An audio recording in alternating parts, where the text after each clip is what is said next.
इस मूवी की एक्सप्लेनेशन को हम खुद से रिलेट कर सकते हैं क्योंकि ये कोविड के मसलों के बारे में है जो हम सब ने फेस किए। इस मूवी में हम एक कपल को देखेंगे जिन्हें कोविड ने न सिर्फ दिमागी बल्कि माली हिसाब से भी बहुत वीक कर दिया है और हमें इस मूवी में पता चलेगा कि उन्होंने ये वक्त सारा कैसे गुजारा। मूवी का स्टार्ट लिया और लिक नामी कपल से होता है। लिया हर वक्त काम में बिजी रहने वालों में से है और वो बहुत फ्यूचर कंसर्न है। दूसरी तरफ निक एक एक्टर बनना चाहता है और उसको प्रेजेंट में रहना बहुत पसंद है। यही वजह है कि वो कोई जॉब नहीं करता और घर के अखराजात नहीं उठाता। इसी वजह से उन दोनों के बीच बहुत ज्यादा लड़ाई होना शुरू हो जाती है और वो लोग ब्रेकअप कर लेते हैं और गुस्से में आके निक घर छोड़कर चला जाता है। और अगले दिन लिया को अपनी एक दोस्त से पता चलता है कि टाउन में बहुत ज्यादा कोविड की वजह से हालात खराब हो गए हैं और जॉब से निकाला जा रहा है। लिया को तो ये सुन के बिल्कुल यकीन ही नहीं आता।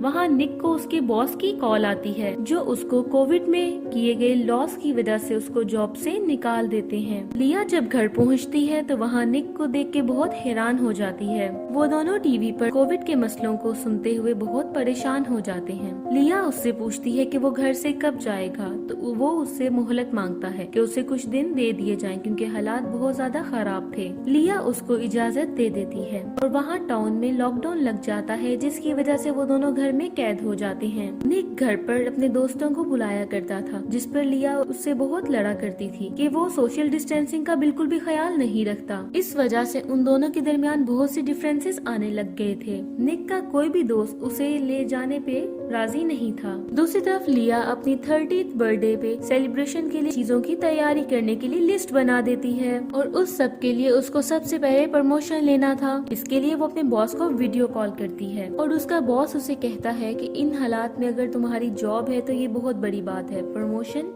इम्पॉसिबल। दूसरी तरफ निक को डिलीवरी सर्विस की एक जॉब मिलती है लेकिन लिया उसकी इस जॉब से खुश नहीं थी क्योंकि निक बहुत केयरलेस था और सोशल डिस्टेंसिंग का बिल्कुल भी ख्याल नहीं रखता था और इससे लिया को खतरा था कि इनको भी कोविड ना हो जाए। लिया अपनी मीटिंग अटेंड कर रही होती है और मीटिंग से ज्यादा उसका ध्यान अपने सीनियर पे होता है जिस पे उसका क्रश होता है। दूसरी तरफ निक का दोस्त उसे कहता है कि क्या हुआ अगर वो इस अपार्टमेंट का रेंट देती है, तुम्हें फिर भी उसे दब के रहने की जरूरत नहीं है। अब उसकी बात मानते हुए निक ने लिया को तंग करना शुरू कर दिया था और उसकी हर बात के अगेंस्ट जाता था, यहाँ तक कि उसकी नाइट क्रीम्स भी छुपा देता है। लिया इस सब से बहुत ज्यादा डिप्रेस हो जाती है और अपनी थेरेपिस्ट को वीडियो कॉल करती है और जब वीडियो कॉल करते वक्त निक अपनी बुराइयां सुनता है, गुस्से में आकर नेट को डिस्कनेक्ट कर देता है। इस सिचुएशन में अब लिया भी उसको तंग करना शुरू हो जाती है क्योंकि वो दोनों इस सिचुएशन में अपना अपना गुस्सा एक दूसरे पर उतारने लग गए थे। निक ऑनलाइन काम करने के लिए ऑनलाइन डेटिंग स्टार्ट कर देता है और लिया उसको और लड़कियों से बात करते हुए जेलस फील करती है और साथ में खुद भी अपने क्रश से बात करना शुरू हो जाती है। दोनों सिंगल होते हैं और एक दूसरे को पसंद करने लग जाते हैं। निक अपने दोस्त से ये सारी बात करता है लेकिन अलग अलग कार में बैठने की वजह से वो उसको तसल्ली नहीं दे सकता था। दूसरी तरफ लिया की भी जॉब चली जाती है और वो बहुत पागल हो जाती है। निक तंग आकर अपने डॉक्टर से अपॉइंटमेंट लेता है और लिया को उसको दिखाता है। डॉक्टर लिया को समझाता है कि घर से बाहर जाना कोई हल नहीं है, बस सोशल डिस्टेंसिंग का ख्याल रखो। इस बात पर अमल करते हुए लिया निक के साथ पिकनिक पे चली जाती है और जहां वो दूसरे लोगों से अलग एक क्वालिटी टाइम स्पेंड करते हैं। दोनों ने बहुत ज्यादा नशा किया होता है और बहुत अरसे बाद ये लोग बहुत ज्यादा मस्ती करते हैं। निक बहुत पॉजिटिव था कि उनका रिलेशन बेहतर हो गया है लेकिन लिया इस सब को नशे में धुत होने की वजह से एक गलती का नाम दे देती है। वो दोनों इस मसले को अपने अपने दोस्तों के सामने पेश करते हैं जिधर लिया की दोस्तें उसे कहती हैं कि उसे निक को छोड़ देना चाहिए क्योंकि निक कभी भी नहीं बदलेगा और लिया हमेशा हर्ट होगी। दूसरी तरफ निक के दोस्त उसे खुश देख के बहुत खुश हो जाते हैं। इन सब मसलों में वो दोनों फैसला ही नहीं कर पाते कि उन्हें क्या करना चाहिए, इसलिए लिया रिश्ता नॉर्मल करने के बजाय अपने क्रश से बात करना शुरू कर देती है जबकि निक लॉ स्कूल में एडमिशन ले लेता है। रात को लिया का क्रश टिन वहाँ उससे मिलने आता है और लिया के लिए ब्रेड लेके आता है जो उसे बताता है कि उसके एक दोस्त ने बेक की है जो कि बहुत अच्छा शेफ है। लिक को ये सब कुछ समझ आ रहा होता है लेकिन वो लिया और टिम को कुछ भी नहीं कहता और वहाँ खामोशी से सब कुछ देख रहा होता है क्योंकि लिया ज्यादातर टाइम उसे वीडियो कॉल्स करती रहती थी और चैटिंग करती थी जो कि निक सिर्फ देख के बर्दाश्त करता था। अब लिया टिम के साथ वीडियो कॉल्स पे मूवीज देखना शुरू कर देती है और दोनों बहुत इंजॉय करते हैं और अपना फ्यूचर बनाने का सोचने लग जाते हैं। अब उनके इस शोर की वजह से निक पढ़ाई पे फोकस नहीं कर पाता, लेकिन ये तो सिर्फ एक बहाना था।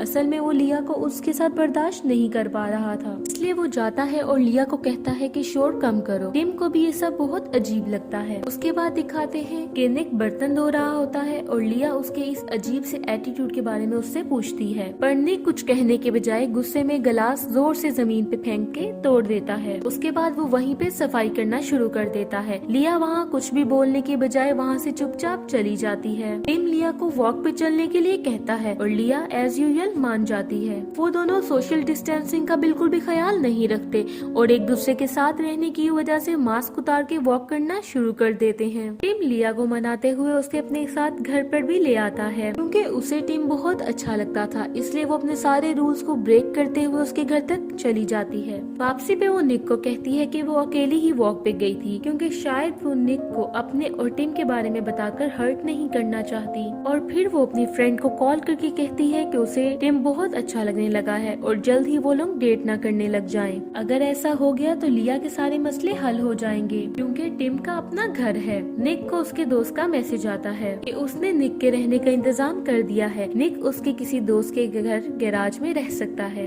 निक इस बारे में लिया को बताता है और उसे कहता है कि वो उसकी ऑफर मानने के बारे में सोच रहा है, क्योंकि वो लिया को अब मजीद तंग नहीं कर सकता। रात को निक सोफे पे कंफर्टेबल ना होने की वजह से नीचे जमीन पे लेट जाता है। उसे जमीन पे लेटे देख के लिया को अच्छा नहीं लगता, इसलिए वो उसे अपने साथ बेड पे सोने के लिए कहती है। सुबह जब वो उठती है तो उसे टिम का वॉइस मैसेज आता है, जिसमें वो उसे बताता है कि उसे कोविड हो चुका है और इतनी देर इकट्ठे टाइम स्पेंड करने की वजह से वो लिया को भी वार्न करता है कि वो अपना ख्याल रखे। लिया इस सब से बहुत ज्यादा परेशान हो जाती है और निक को सब कुछ बता देती है और इस सिलसिले में उसे ये सब कुछ बताना पड़ता है कि वो दोनों अब काफी क्लोज हो चुके हैं और जल्द रिलेशनशिप में भी आने वाले हैं। ये सुन के निक बहुत डिसहार्ट हो जाता है, लेकिन अभी इससे बड़ा मसला कोविड टेस्ट करवाना था, इसीलिए दोनों अपना टेस्ट करवाने चले जाते हैं और फौरन रिपोर्ट का वेट करते हैं। लिया अपने फादर से बात करती है और उन्हें बताती है कि उसकी रिपोर्ट्स उसकी बर्थडे वाले दिन ही आएंगी, जो कि होपफुली नेगेटिव ही होगी, क्योंकि उसे कोई भी सिम्टम्स फील नहीं हो रहे। टिम की भी तबीयत थोड़ी बेहतर हो जाती है और वो लिया से वीडियो कॉल्स पे बात करता है। दूसरी तरफ हम देखते हैं कि निक गैराज में रहने के लिए चला जाता है और वहाँ जाके वो सिर्फ अपनी पढ़ाई पे फोकस करता है, क्योंकि उसे बहुत ज्यादा पैसे चाहिए थे। दोनों की रिपोर्ट्स नेगेटिव आ जाती हैं। लिया अपनी 30th बर्थडे मनाने लग जाती है, लेकिन उस दिन भी वो बिल्कुल अकेली होती है। दूसरी तरफ निक अपनी डिलीवरी वाली जॉब शुरू कर देता है और वो टिम के पास पहुँच जाता है और उससे सॉरी करता है कि वो उसकी वजह से वो दोनों बहुत मुश्किल में गए। निक इस सब मामले में लिया को कसूरवार ठहराता है, क्योंकि उसको लगता है कि लिया इन दोनों को एट अ टाइम डेट कर रही है। लेकिन टिम लिया को दुरुस्त कहते हुए उस निक को कहता है कि इस सिचुएशन में तो तुम्हें उसका एहसानमंद होना चाहिए कि उसने तुम्हें अपने घर में रहने दिया ब्रेकअप के बाद भी। उसकी बातें सुन के निक को बहुत ज्यादा अफसोस होता है और अपनी गलती का एहसास हो जाता है। उसके बाद वो जैसे तैसे करके उसकी नाइट क्रीम को ढूंढता है और लिया को उसकी बर्थडे पे गिफ्ट करते हुए अपनी सारी गलतियों की माफी मांगता है। दोनों एक दूसरे को माफ करते हुए अपनी लाइफ का न्यू चैप्टर स्टार्ट करते हैं और वो दोनों मूव ऑन कर जाते हैं। इसी के साथ मूवी का एंड हो जाता है। Thank you so much for watching.